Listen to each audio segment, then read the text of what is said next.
Film की शुरुआत फ्लूगर नाम के बूढ़े आदमी से होती है जो कि नशे में एक कब्र खोद रहा था जिसपे एक धार्मिक निशान बना है। वो कुछ रिचुअल करता हुआ प्रतीत होता है और थोड़ी देर बाद फ्लूगर एक व्यक्ति की खोपड़ी निकालने में सफल हो जाता है। तभी उसमें से धुआं निकलता है और उस आदमी को दूर फेंकता है। वो जमीन से उठता है और हंसता है मानो उसका मिशन पूरा हो गया हो। इसके अगले सीन में कैली नाम के लड़के को दिखाया जाता है जो कि शॉपिंग कर रहा था और यहाँ हमें पता चलता है कि कैली को कागज चबाने की आदत है, इसलिए उसके क्लासमेट उसको बुली करने के लिए कचरा कहते हैं। जब वो सामान ले रहा होता है उसकी मुलाकात उसकी बचपन की दोस्त और क्रश डोमिनिक से होती है, लेकिन वो उससे बात करने में झिझकता है। स्टोर के बाहर उसका सामना स्कूल में बुली करने वाले लड़कों से होता है, नेल्सन, टोनी, रीड और ब्रैड। वो उसके अजीब चीज खाने के लिए मजाक उड़ाते हैं। जब वो उसको परेशान कर रहे होते हैं डोमिनिक वहाँ आती है और उनसे ऐसा ना करने के लिए कहती है। इससे वो लोग और गुस्सा हो जाते हैं और कैली को उठा के कचरे के डब्बे में डाल देते हैं। सौभाग्य से स्टोर का मालिक वहाँ आ जाता है और उन सबको वहाँ से भगाता है। इसके बाद डोमिनिक उसको स्कूल तक राइड ऑफर करती है, हालांकि उसकी दोस्त जो कार की मालिक है उसे ये कह के मना कर देती है कि उसकी कार गंदी हो जाएगी। अगले सीन में कैली स्कूल में जाता है जहाँ उसे पता चलता है उन बदमाशों ने उस स्टोर पे जो कुछ हुआ उसे रिकॉर्ड कर लिया था और ऑनलाइन फैला दिया था। और जब वो हॉलो से गुजर रहा होता है सभी स्टूडेंट उसका मजाक उड़ाते हैं। स्कूल के बाद कैली घर लौटता है और उसकी माँ बर्निस उसके दिन के बारे में पूछती है। कैली उन बदमाश लड़कों के बारे में कुछ नहीं बताता, बस ये कहता है कि पहली बार डोमिनिक ने उससे बात की। ये सुन के उसकी माँ खुश हो जाती है और सुझाव देती है कि वो डोमिनिक को डेट पे ले जाने के लिए पूछे।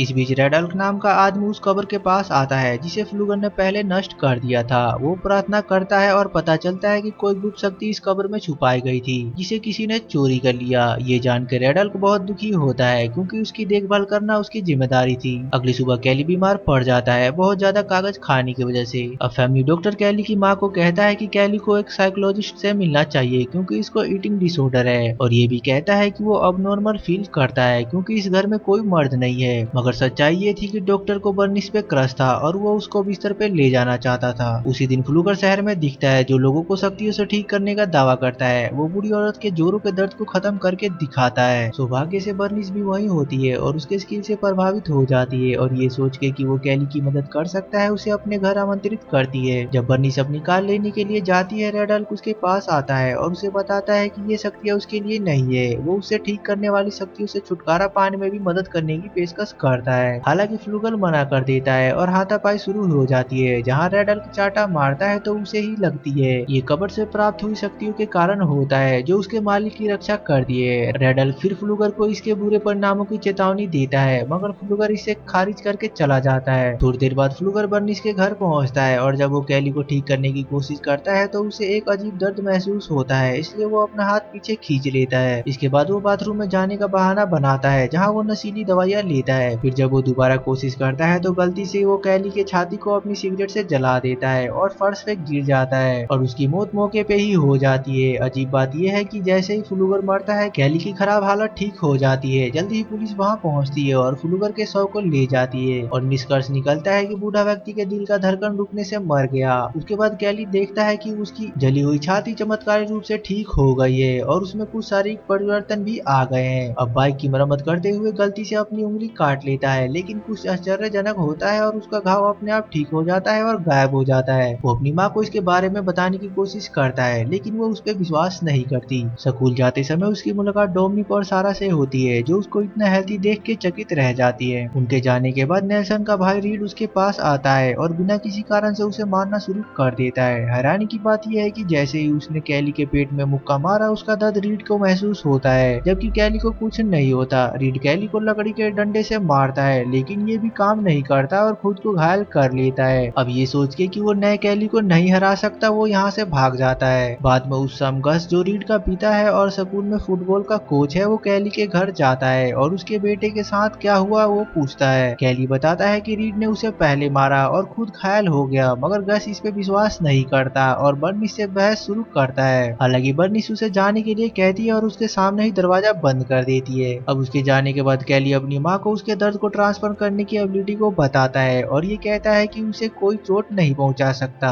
और वो लाइटर की गर्मी को सहन करके साबित करता है जिससे उसके हाथ पे कोई नुकसान नहीं होता। अगले दिन क्लास में कैली की इमेजिनेशन थोड़ी वाइल्ड हो जाती है जब उसे डोमिनिक का हेयर बैंड मिलता है। वो खुद को और डोमिनिक को इंटीमेट होते हुए इमेजिन करता है और बीच में वो सारा के बारे में भी सोचना शुरू कर देता है जिससे उनके बीच थ्रीसम होता है। और हैरानी की बात यह है कि ये असली जिंदगी में भी सारा और डोमिनिक को प्रभावित करने लगता है। दोनों लड़कियों को अजीब सा महसूस होता है और शरीर में सेंसेशन बढ़ जाता है और सारा क्लास में ही खुशी से चिल्ला देती है। बाद में एक रात की पार्टी में नेल्सन डोमिनिक को बिना उसकी अनुमति के उठा लेता है। इससे कैली गुस्सा हो जाता है, इसलिए वो नेल्सन को भीड़ जाता है और डोमिनिक को नीचे उतारने के लिए कहता है, लेकिन जैसे ही दोनों भीड़ने वाले होते हैं तभी गस वहां आके उन्हें रोकता है। फिर कैली से कहता है कि वो एक दिन उसकी शक्तियों का पता लगाएगा और उसको नष्ट कर देगा। अब पार्टी खत्म होने के बाद हर कोई अपने घर जा रहा होता है, तभी ब्रैड और उसके दोस्त कैली का पीछा करते हैं। कैली अपनी साइकिल से जा रहा था, वो सब पिछली लड़ाई से अभी भी गुस्सा है और वो कार से धक्का मारने की कोशिश करते हैं, मगर ब्रैड नियंत्रण खो देता है और कैली को कार से मारता है और उसको ऊपर चढ़ा देता है। और जब धुआं साफ होता है तो पता चलता है कि चोट ब्रैड के सर पे लगी है, जिससे उसकी मृत्यु हो जाती है, जबकि कैली को कुछ भी नहीं हुआ था। जल्दी भीड़ इकट्ठा होती है और कैली चुपके से अपनी शक्तियों के बारे में डोमिनिक को बताता है। नेल्सन और उसके दोस्त पुलिस से झूठ बोलते हैं कि कैली को बचाने के लिए वो मुड़ गया, क्योंकि वो भी सड़क पे साइकिल चला रहा था, मगर पुलिस अधिकारी एडलर कैली को गलत नहीं ठहराता और उसे बरी छोड़ देता है। दूसरी तरफ रेडल को फ्लूगर की मृत्यु का पता चलता है और वो उसकी कब्र पे जाता है और मिट्टी की जांच करते हुए पता चलता है कि फ्लूगर ने मरने से पहले अपनी शक्तियां खो दी थी। अब एक कार से टकराने के बाद कैली के जीवित बच जाने के बारे में वो सुन के रेडल उसके काम की जगह पे जाता है और उसे उसकी शक्तियों के बारे में पूछता है। थोड़ी देर झिझक के बाद वो स्वीकार करता है कि उसका इलाज फ्लूगर के द्वारा किया गया था।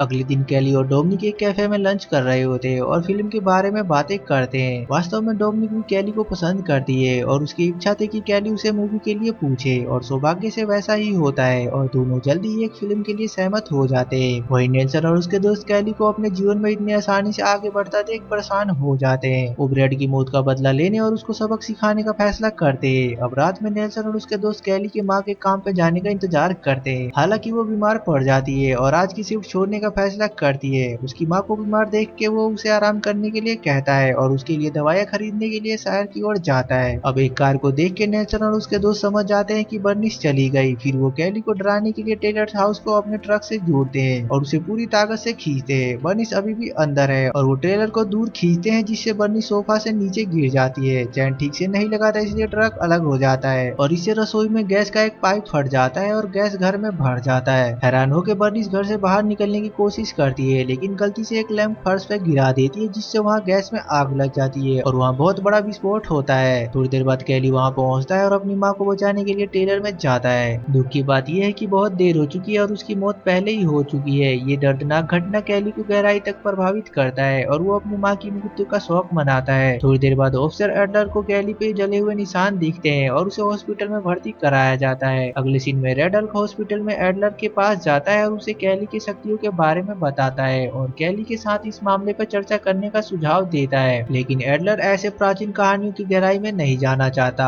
अब उस स्थिति को समझाते हुए रेडल एडलर को सही समय आने पर उसके पास आने के लिए कहता है। अगले दिन अपने जले हुए निशानों को चमत्कारी ढंग से ठीक करने के बाद कैली सीधे अपनी माँ के अंतिम संस्कार में जाता है, जहाँ उसे डोमिनिक सहारा देती है। वो उसे समझाती है कि रोने से वो कमजोर नहीं होगा और उसकी माँ को हमेशा उस पर गर्व रहेगा। उसके बाद कैली शहर छोड़ने की अपनी योजना के बारे में बताता है, जिससे डोमिनिक निराश हो जाती है और उसे किस करने के बाद चली जाती है। इसके बाद कैली फ्लूगर की कब्र पे जाता है और उसमें उगी हुई घास को खाना शुरू कर देता है, इस उम्मीद में कि वो उसकी शक्तियों को वापस ले लेंगी। हालांकि जैसे ही वो उसे चबाता है उसकी तबीयत खराब हो जाती है और उसे उल्टी होने लगती है। सारा जो पास में ही रहती है वो सब कुछ देख लेती है। ऑफिसर अल्डर कैली को सामाजिक सेवा में ले जाता है और उसके साथ उसकी माँ की दुर्घटना के बारे में चर्चा करता है। अब ये जान के कि टेलर गैस विस्फोट से पहले ही गिर गया था, कैली समझ जाता है कि ये कोई दुर्घटना नहीं है और किसी ने जानबूझ के टेलर स्पोर्ट को खींचा होगा। अब इस बीच नेल्सन और उसके दोस्तों को अपने किए पे कोई पछतावा नहीं दिखता। वो आराम करने के लिए नदी के किनारे जा रहे होते हैं। अब रास्ते में वो एडलर को कैली को शहर से बाहर ले जाते हुए देखते हैं और उसे ताना मारते हैं। और जब कैली उनकी गाड़ी को देखता है तो उसे एहसास होता है कि इन्होंने ही उसकी माँ को मारा है, इसलिए वो बिना समय बर्बाद किए चलती कार से कूद जाता है और चुपचाप उनका पीछा नदी किनारे तक करता है। बाद में जब टक्कर तैरता है और दूसरे उस पे मजाक में पत्थर मारते हैं, कैली धीरे से टक्कर के शर्ट को ले लेता है और उससे अपना गला दबाता है। इससे टक्कर को सांस लेने में और तैरने में संघर्ष करना पड़ता है और वो नदी में डूब जाता है। नेल्सन और बाकी लोग भयभीत होकर देखते हैं। वो तुरंत उसकी मदद के लिए दौड़ते हैं, लेकिन तब तक बहुत देर हो चुकी थी और उसकी मृत्यु हो चुकी थी। फिर कैली सामने आता है और कहता है कि वो टक्कर की मौत का जिम्मेदार है। वो नेल्सन की शर्ट को लेता है, लेकिन तभी ऑफिसर एल्डर वहाँ पहुंच जाता है। अब किसी भी परेशानी से बचने के लिए कैली वहाँ से भाग जाता है। फिर वो ऑफिसर को समझाने की कोशिश करते हैं कि क्या हुआ था।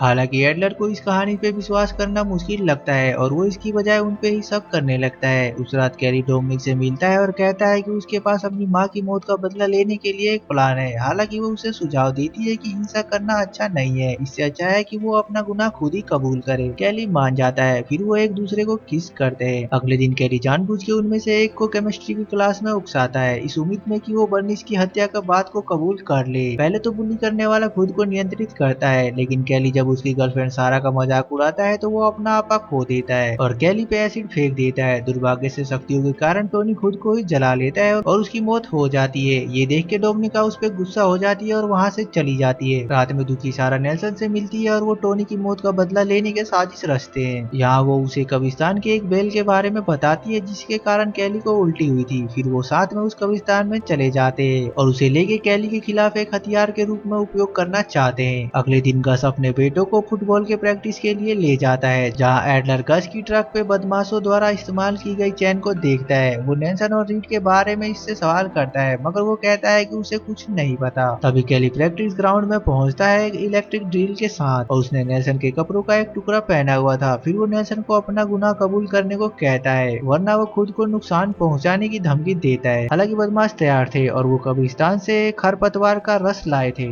जैसे ही कैली ड्रिलिंग शुरू करता है, नेल्सन स्प्रे कर देता है जिससे उसकी प्रोग्रेस थोड़ी देर के लिए रुक जाती है। एडलर कैली को रुकने की विनती करता है, लेकिन वो अपने घुटनों को ड्रिल कर लेता है जिससे नेल्सन को तब तक चोट पहुंचता है जब तक वो कबूल नहीं कर लेता। तभी डोमिनिक वहां आती है और कैली वो सब रोक देता है। इस बीच गस एडलर का बंदूक ले लेता है और गुस्से में आके उसे गोली मार देता है, मगर वो गोली उसको और उसके बेटे को लग जाती है जिससे दोनों मारे जाते हैं। घटना के बाद कैली डोमिनिक को मना लेती है कि वो अपनी शक्तियों को त्याग दे। एडलर भी कैली को मदद करने का फैसला कर लेता है। रेड हल्क फ्लूगर की कब्रिस्तान पे ले जाता है जहाँ वो एक रिचुअल करते हैं। वो उस कब्र को खोदते हैं और रेड हल्क कहता है कि वो शक्तियों से मुक्त होने के लिए कैली को मरना होगा। ये सुन के कैली भागने की कोशिश करता है, लेकिन एक पुलिस अधिकारी उसे गोली मार देता है, पर गोली से डोमिनिक और खुद को भी गोली मार लेता है। गंभीर रूप से घायल कैली मरने से पहले डोमिनिक को किस करता है, फिर वो अपनी शक्तियों को समाप्त करने के लिए फ्लूगर के दिल को खा लेता है। इसके बाद एडलर कैली को गोली मार के हत्या कर देता है और लास्ट सीन में पुलिस कैली को और डोमिनिक को एक वैन में ले जाते हैं और रास्ते में कैली जाग जाती है और इससे पता चलता है कि अब उसके पास कैली की शक्तियां है। और मूवी यहाँ खत्म होती है। तो लाइक और सब्सक्राइब करना ना भूले। Thanks for watching.